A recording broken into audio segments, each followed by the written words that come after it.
incroyable. Il fait exactement -1 degré.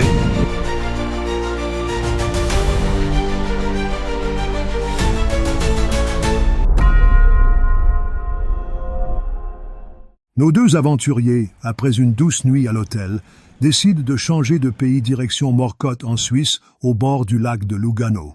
Coucou, là on est le 3e jour, peut-être le 4e, je sais plus. Du coup on est en Suisse, là actuellement on vient juste de traverser la frontière entre la Suisse et l'Italie. Et on va aller à... Morcote. Morcote. Donc Ça a là l'air on fait hyper un beau. pays de plus que la Suisse. Voilà. Dans 200 mètres, tournez à droite. Du coup là on est à Morcote en Suisse. C'est hyper beau, il y a plein de villas partout. C'est magnifique. C'est incroyable. On va vous montrer, puis on va aller dans un parc après je crois, Oui, que c'est madame ça. veut absolument aller. Mais c'est beau là. Magnifique. On est dans le parc Scherer à Morcote. C'est super C'est beau. ça. Magnifique. C'est magnifique. On vient juste d'arriver, ça a l'air trop beau. Et on commence déjà à être accueillis par 2 lions là. C'est pour te bouffer. Au cœur du Tessin, sur les rives du lac de Lugano, se cache un lieu presque irréel. Un jardin où les cultures du monde entier se rencontrent, comme figées hors du temps. Bienvenue au parc de Scherer. Tout commence en 1930. À cette époque, les pentes qui entourent Morcote sont encore couvertes de vignes et de châtaigniers. Mais un homme va transformer le paysage à jamais. Hermann Arthur Scherer, riche commerçant en textile, passionné d'art et grand voyageur. Il achète une maison modeste et un terrain sur les hauteurs. Mais ma chère Noémie, quel est son rêve à ce monsieur? Créer un lieu unique, inspiré de tout ce qu'il a vu à travers le monde. Année après année, il façonne le parc comme une œuvre vivante. Il plante des espèces venues d'ailleurs. Palmiers, bambous, eucalyptus, citronniers. Une végétation subtropicale qui transforme complètement le paysage. Mais ce jardin ne devait pas être seulement un décor. Pour Scherer, la nature est un écrin, un cadre destiné à mettre en valeur quelque chose de plus grand encore. Alors il commence à construire des temples, des palais, des sculptures, tous inspirés de cultures lointaines. D'ailleurs, en se promenant ici, j'ai vraiment l'impression de voyager sans quitter le sol suisse. Mais que s'est-il passé après la mort de Scherer en 1956? Eh bien, après sa mort, le parc ne disparaît pas.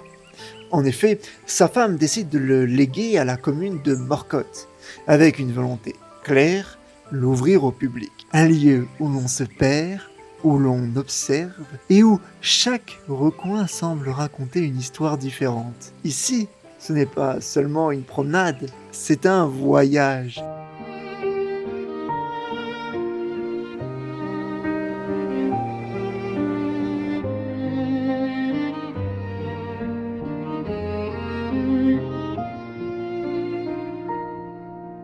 Il sole scende lento sul mare blu, le barche tornano, il giorno non c'è più. In hotel i turisti si vanno a cambiare,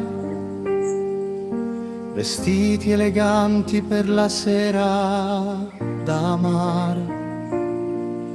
Profumo di donna nell'aria leggera, la notte promette una storia sincera. Italia bella terra da sognare, tra luci città che non vogliono dormire, giovani ai caffè fino a tarda sera, parole colorate piene di primavera, si spende senza mai pensare, per un ricordo da riportare. I bambini ridono nei vicoli stretti, accarezzano i gatti sui caldi muretti, sardine alla brace, profumo di sale, che scorre nei bicchieri al mare. La musica chiama dalle discoteche, baci rubati tra pietre antiche, gelati richiesti con voce sincera, sapori d'estate, dolce chimera.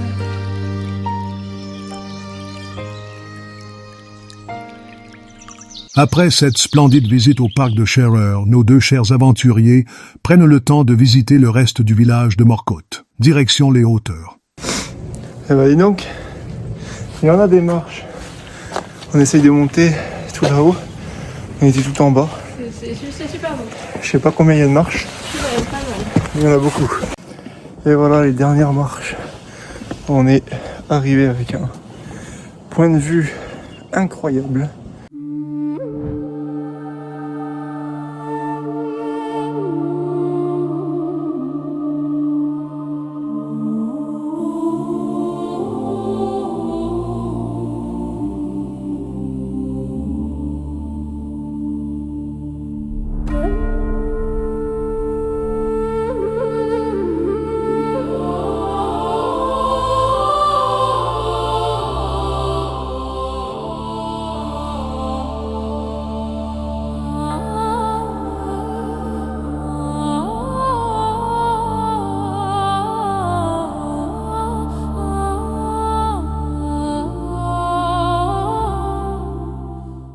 Allez, let's go, on redescend tous les escaliers en question. Je vais faire un accéléré pour vous montrer l'ensemble des escaliers qu'il y avait. Mais là on va redescendre parce que le stationnement qu'on a payé il est fini. Donc bref, allez c'est parti pour la descente.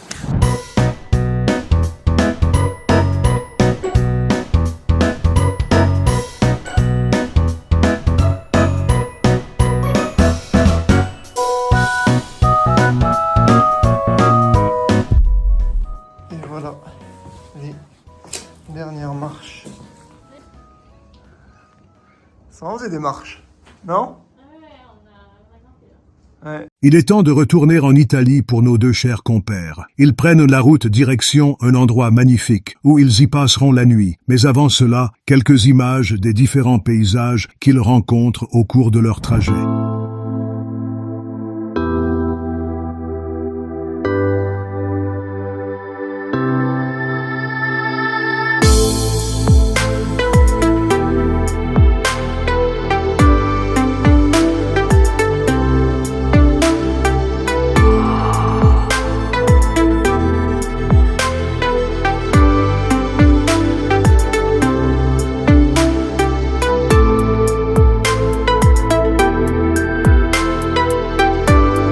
Obligé de déblayer la route pour accéder au spot où dormir.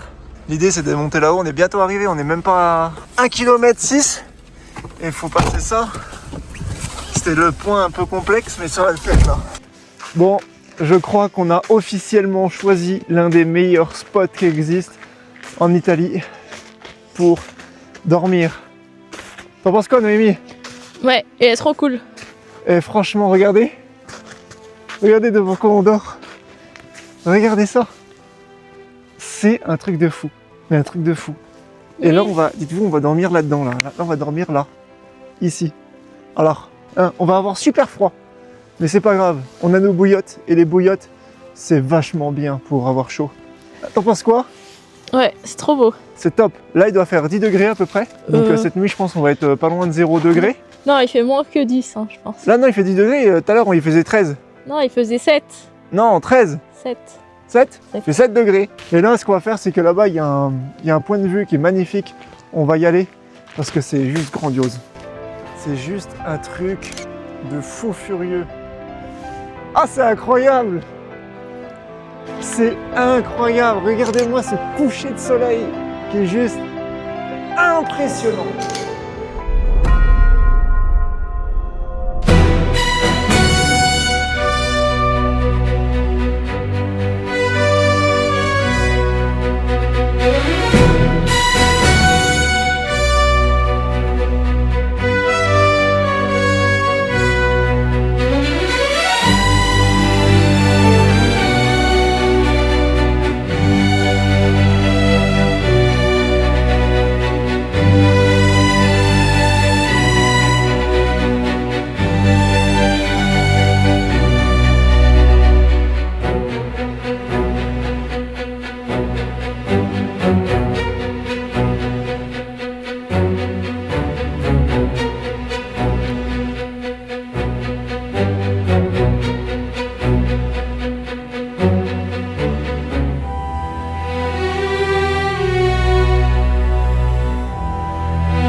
Voilà, ça y est. Donc là, on est en train de manger On va dîner des lentilles. des lentilles. On est dans le froid. On a un peu allumé le moteur parce que depuis tout à l'heure, je suis dans la neige avec des chaussures toutes mouillées, du coup, je les sèche. Et puis après, On va se mettre en position dodo. position de dos, et puis après, on va aller dans le lit. Bon, là, on est en train de mettre les occultants. Noémie met les occultants.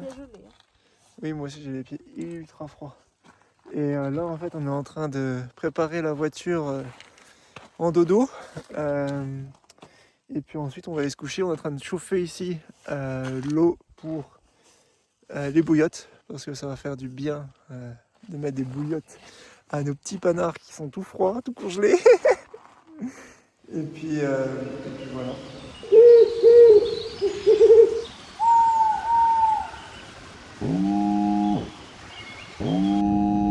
Réveil un peu frisqué. Ça fait monter la tête comme ça là. Il fait froid. Il fait exactement moins 1 degré. Moins 1 degré. On a allumé un peu le moteur du chauffage de la voiture. J'ai un sac de couchage de merde. J'ai trop froid à l'intérieur. Pas moi. Et là, dites-vous qu'il gèle, il a gelé dans la voiture. Tellement qu'il a fait froid. C'est gelé là. Là c'est gelé. Et là, tout là c'est gelé. Le bidule il a gelé.